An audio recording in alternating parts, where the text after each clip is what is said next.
CESAM sy ny FNAE, Confédération des syndicats des agents de l'État ary ny Fédération nationale ny agents de l'État.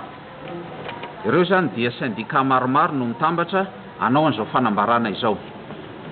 Noho ny savorovoron'ny tranga teto Antananarivo izay nitera-doza dia maneho ny fiaraha-miory amin'ny fianakaviana ny aram-boina izahay ary dia mirary fahasitranana aingana ho an'ireo naratra vokatra izany. Latsaka katerena tokoa ny firenena malagasy, mananontany ny ady an-trano.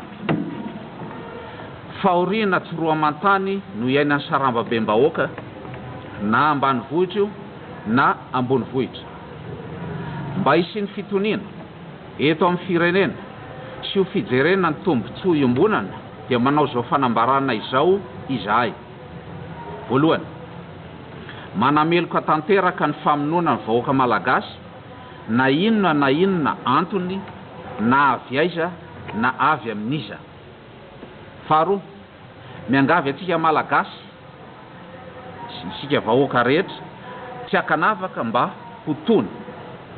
Fahatelo, ilaina amin'izao fotoana izao ary tsy maintsy atao ny fiainona ny fanehoan-kevitry ny ankolafy rehetra ao anaty fahalalahana. Ny feon'izy ireo, ny torohevitra izy ireo, indrindra ireo ray aman-dreny ara-panahy dia ny FFKM, ireo ray aman-dreny ara-drazana, ireo olobe sy ny ampanjaka, ireo mpifanandrana ara-politika, ireo mpitandro filaminana, indrindra ireo syndicaliste.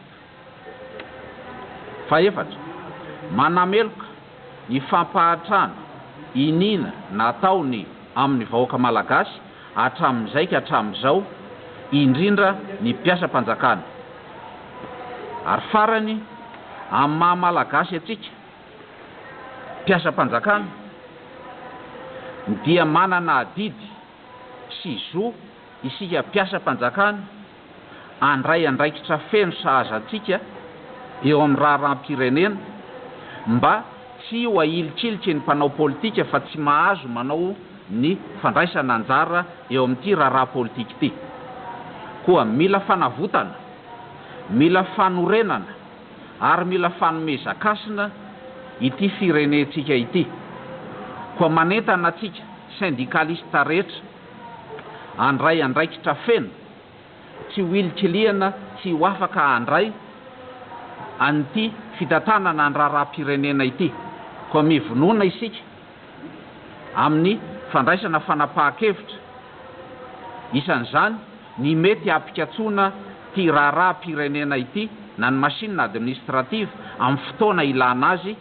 Koa dia manentana asika rehetra hosahy andray andraikitra andray amin'izay ny fitantanana ny raharaha-pirenena mba tsy ho ilitriliana intsony.